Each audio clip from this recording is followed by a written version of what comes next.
I sent them a journal of American Doctors Society. They did an investigation on the physical death of Jesus, and the conclusions they came out with, these are not Christians, these are scholars. They decided to study the physical death of Jesus. What they came up with, I only came with the pictures to show you, to give you an idea. Show me the picture where they tied him to the stick to scourge him. The way they did it was they carried a fat tree, planted it, and locked your hand so that you can't shake. That means when they are scourging you, you can't turn. And they stripped you naked when they scourged you. The cane they used to whip you, they attached bones and metals to it. So anytime they wipe you, it pulled off your skin. There were records that said they whipped somebody like that and the thing tore the intestine and things came out. Somebody else was scourged like that. The whole back was peeled off. They saw bones. That's how the thing enters. They whip you and tear your skin. So every time they wipe you, if they pull it, your skin comes out. So that when they finish beating you, because of the volume of fluid you will lose, you will die of taste. If you don't die of heart failure. This is God. And the Romans don't flog 39. It's the Jews that flog 39. The Romans flog until they are tired. So the people beating you, they will beat you until they faint.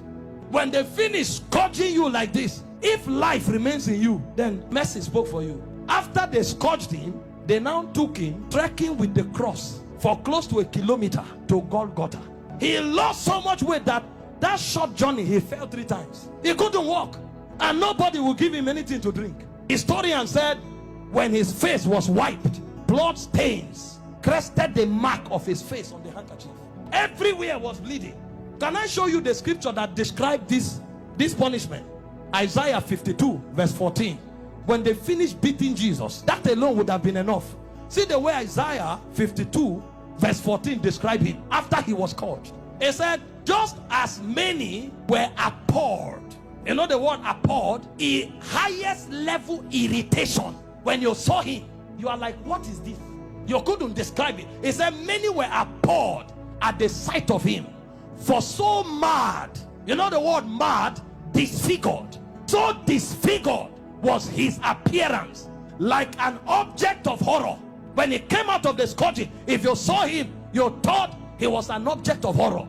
And he said he no longer looked like a man. They literally disfigured him, and they didn't stop there. They now gave him the cross, carried it, and went to Golgotha. Then they began crucifixion. In crucifixion, they nail you at your wrist, because the idea was for you to hang there until you suffocate. You know, the word excruciating didn't exist until the Romans started crucifying people, because the word excruciating comes from the word cruciating, and the word cruciate comes from crucifix. So it's excruciating is actually a pain you feel when you are crucified, because there's no pain in that class. When a man is crucified, his whole weight hangs on his wrist, and the only support he has are the nails on his toes. And when they crucify you, you saw a picture of Mel Gibson where you were straight. You can't be straight when they crucify you, because your back, there's no space to stand straight. You have to turn sideways to hang, because this is how you hang. Your weight actually hangs on your wrist. If you are tired and you want to gain small balance, you now push it on your toe that is on the nail. That's why when they wanted to kill the criminals, they broke their legs. And the reason is because when you are hanging, your stomach is bent so that your diaphragm can't breathe. Air can't enter. So Jesus was there for 6 hours. You know what that means? For 6 hours, every time he breathed, he had to pull himself up. So he pulled himself on a nail up to breathe for 6 hours. He will pull up, breathe, go back, pull up for 6 hours. Remember, his back is already torn. So as he's pulling up, he's feeling pains on the wrist, his back is scrubbing on the cross, and his leg is feeling pain.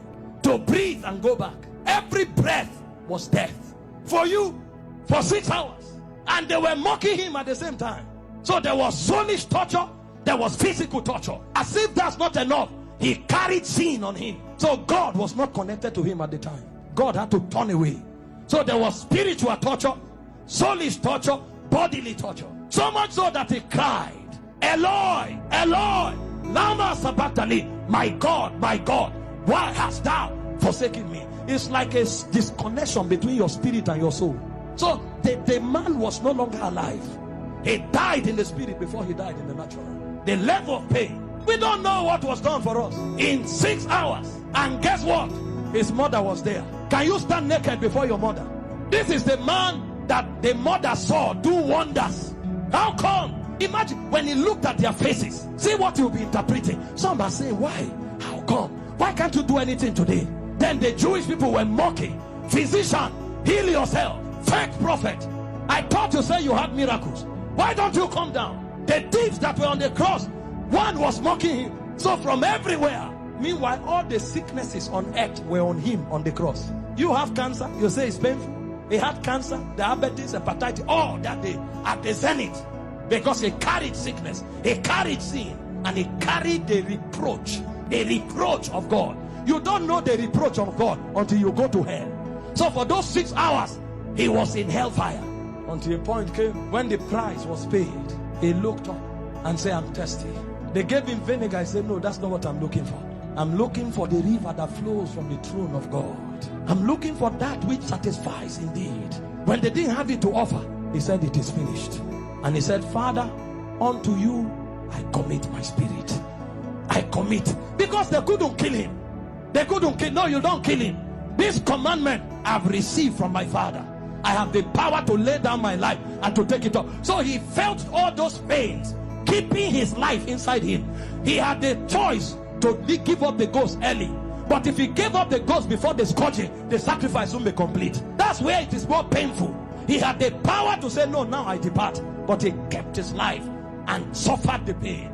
From the scourging, to the shame, to the reproach, to the embarrassment, to the flogging, to the crucifixion, until he checked and saw that the sacrifice was complete. Because he had the choice of letting you go to hell, or of keeping you while he stays in hell. He chose to stay in hell.